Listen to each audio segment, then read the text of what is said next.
अखिलेश यादव एक सदन के सम्मानित नेता हैं। वो महंत नहीं है, नेता है।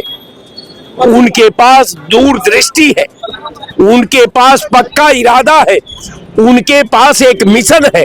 समाज के लिए वो कुछ करना चाहते हैं। गेरुआ पहन करके अपना धंधा नहीं करना चाहते, नहीं तो वो भी कर लेते। कारण ये दुर्भाग्य ये संत तो रावण भी था। जो ये वस्त्र पहनते हैं रावण भी पहना था। भगवा वही उस रावण ने ही इस भगवा का शोध किया था, इसलिए कि ये धारा का सबसे प्रखंड विद्वान भी था और शिव का भक्त भी था। जो है कपड़ा पहन लेने से साधु सन्यासी नहीं हो जाते। उनके आत्मा को देखिए, उनके विचार को देखिए, उनके भावना को देखिए कि उनकी भावना के अंदर क्या चल रहा है। क्या वो साधु संत की भावना वाले हैं कि ये राजसी प्रवृत्ति वाले हैं? वो महंत और संत नहीं है, अब वो शुद्ध राजनीतिक व्यक्ति हो गए हैं कि इस तरह की भाषा का प्रयोग कर रहे हैं। उनको एक व्यक्ति से क्या लेने देना, उनको तो समाज हित में काम करना चाहिए, जाके जनता के लिए सोचना चाहिए, जनता के लिए पूजा अर्चना करना चाहिए कि हे ईश्वर जनता को सकुशल रखिए। और ये एक जो है पूर्व मुख्यमंत्री को राक्षस का जो है बोल रहे हैं, तो ये राजू दास कोई संत महंत नहीं है। ये केवल शुद्ध राजनीतिक व्यक्ति है और उनको राजनीति करना है। वो सोच रहे हैं कि कोई पार्टी हमको राज्यसभा भेज दे या विधान परिषद भेज दे, वो उसी में लगे हुए हैं, इसलिए इस तरह की भाषा बोल रहे हैं। अयोध्या महानगढ़ी के महंत है राजू दास। उन्होंने अखिलेश यादव को राक्षस कहा है। इस मामले को लेकर हम बातचीत करेंगे। खुद को अयोध्या का महंत कहने वाले राजू दास ने अखिलेश यादव को राक्षस बोला है। क्या लग रहा है कि अखिलेश यादव राक्षस है? क्या कहेंगे इस पर? आदरणीय राजू दास जो हनुमानगढ़ी के महंत हैं, वो महंत और संत नहीं है, अब वो शुद्ध राजनीतिक व्यक्ति हो गए हैं कि इस तरह की भाषा का प्रयोग कर रहे हैं। उनको एक व्यक्ति से क्या लेने देना, उनको तो समाज हित में काम करना चाहिए, जाके जनता के लिए सोचना चाहिए, जनता के लिए पूजा अर्चना करना चाहिए कि हे ईश्वर जनता को सकुशल रखिए। और ये एक जो है पूर्व मुख्यमंत्री को राक्षस का जो है बोल रहे हैं, तो ये राजू दास कोई संत महंत नहीं है। ये केवल शुद्ध राजनीतिक व्यक्ति हैं और उनको राजनीति करना है। वो सोच रहे हैं कि कोई पार्टी हमको राज्यसभा भेज दे या विधान परिषद भेज दे, वो उसी में लगे हुए हैं, इसलिए इस तरह की भाषा बोल रहे हैं। और ये बहुत ही निंदनीय है, बहुत ही अफसोसजनक है। जब ये संत महंत इस तरह की बातें करने लगे तो आप समझ जाइए वो संत महंत नहीं है, वो सीधे राजनीतिक व्यक्ति हैं और इस तरह की बात बोल के वो केवल जो है राज्यसभा या विधान परिषद पहुंचना चाहते हैं और राजनीति कर रहे हैं। पिछली बार देखा हो कि प्रयागराज महाकुंभ में श्रद्धेय नेताजी मुलायम सिंह यादव की एक मूर्ति लगाई गई थी।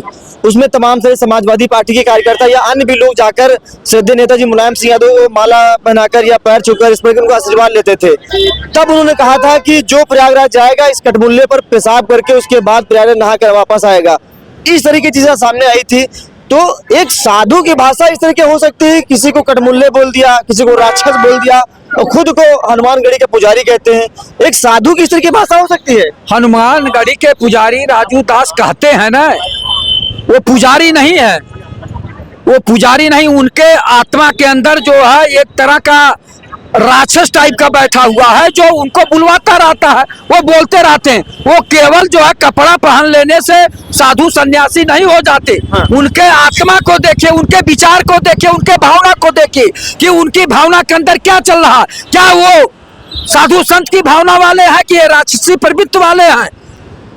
आप सोच लीजिए कि ये लोग जो है राजू महंत जी के आत्मा और विचारों को देख लीजिए। एक जो है विचारों का आतंकवादी होता है, राजू दास जो है विचारों का आतंक फैला रहे हैं कि अखिलेश यादव जी को राक्षस कह रहे हैं। ये आम जनता देख रही है, इस तरह की बात नहीं होनी चाहिए। संत महंत की भाषा ये है, वो संत महंत नहीं है, वो शुद्ध रूप से राजनैतिक व्यक्ति बनना चाह रहे हैं, राज्यसभा जाना चाह रहे हैं भारतीय जनता पार्टी के थ्रू, और विधान परिषद आना चाह रहे हैं, इसलिए इस तरह की भाषा बोल रहे हैं। वो भारतीय जनता पार्टी के नेताओं की भाषा बोल रहे हैं। तो वो नेता बनना चाह रहे हैं बस कुल मिला के। एकदम पत्रकार महोदय, वो नेता बनने के लिए बहुत प्रयास कर रहे हैं। वो यहाँ तक कि वो तमाम तरह की ऊटपटांग भाषा बोल रहे हैं, इसीलिए बोल रहे हैं कि भारतीय जनता पार्टी उन्हें जो है विधान परिषद या राज्यसभा भेज दे। उसी में वो अपना गुणा गणित लगा रहे हैं, और उनके अंदर संत की भावना नहीं है, संत की आत्मा नहीं है। उनके अंदर शुद्ध रूप से जो है राजनैतिक और राजसी प्रवृत्ति आ गई है। चलिए और भी लोगों से बातचीत करेंगे। राय साहब हमारे पीछे। राय साहब जी क्या कहेंगे? एक साधु संत की इस तरीके की भाषा हो सकती है कि अखिलेश यादव को राक्षस बोल दिया।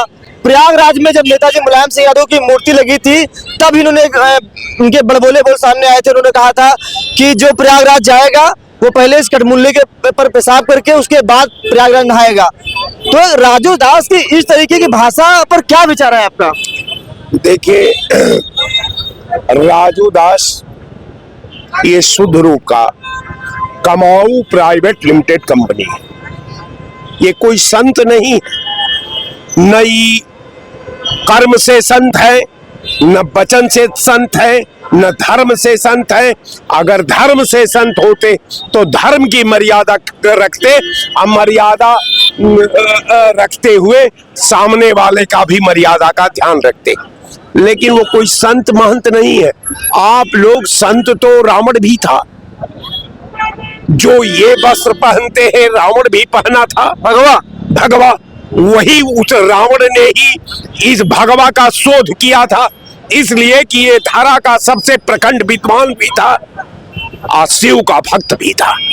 तो कारण ये है कि रावण ने ही जब उसे विधा का हरण करना पड़ा, जब कायनात का रचना करने वाली व्यक्तित्व का अगर हरण करना पड़ा, तो यही कपड़ा पहन करके उसने सीता का हरण कर लिया। तो कहने का मेरा मतलब ये है कि उसी कपड़े में ये बाबा भी है। अब ये सामने वाले को, अखिलेश यादव एक सदन के सम्मानित नेता है, वो महंत नहीं है, नेता है। उनके पास दूरदृष्टि है, उनके पास पक्का इरादा है, उनके पास एक मिशन है। समाज के लिए वो कुछ करना चाहते हैं। गेरुआ पहन करके अपना धंधा नहीं करना चाहते, नहीं तो वो भी कर लेते। कारण ये दुर्भाग्य ये सिद्धि भी प्राप्त करना पड़ेगा महाराज। साधु बनने के लिए आपको सिद्धि करना पड़ेगा, मंत्र का जाप करना पड़ेगा। वो अखिलेश यादव कहाँ कर पाएंगे जो राजू दास कर पाएंगे?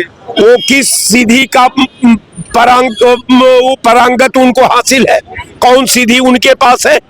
अगर सिद्धि होती तो अयोध्या नहीं अगोरे होते, सिद्धि होती तो उनका पूजा होता, लेकिन उनका पूजा नहीं होता है। राम के नाम पर जो मिलता है उसका पालन पोषण उसी से उनका परिवार का होता है।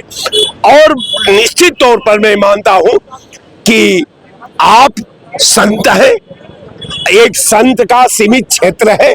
आप अपने सीमित क्षेत्र में आप एक संत की मर्यादा को ध्यान में रखते हुए सामाजिक, आपको बुराइयों से आपको दूर रहना चाहिए, लेकिन आपने ऐसा नहीं किया। आपने धार्मिक धर्म को या धर्म का रूप दे करके आपने किसी नेता के व्यक्तित्व पर हमला किया, आपने जघन्य पाप किया। जब किसी व्यक्तित्व पर हमला होता है, जब किसी के सोच पर हमला होता है, जब किसी के त्याग पर हमला होता है, जब किसी के तपो पृष्ठभूमि का पर हमला होता है, तो हमला पाप है। अगर पाप आप करते हैं, अगर इसी को आप धर्म समझते हैं कि सामाजिक पृष्ठभूमि में उसकी मर्यादा से आप खेलते हैं, उसके प्रतिष्ठा से आप खेलते हैं, उसके त्याग तपस्या और शहादत से आप खेलते हैं, तो ये निश्चित तौर पर ये संत तो नहीं हो सकते, और चाहे जो कुछ भी हो ये उनका मामला है।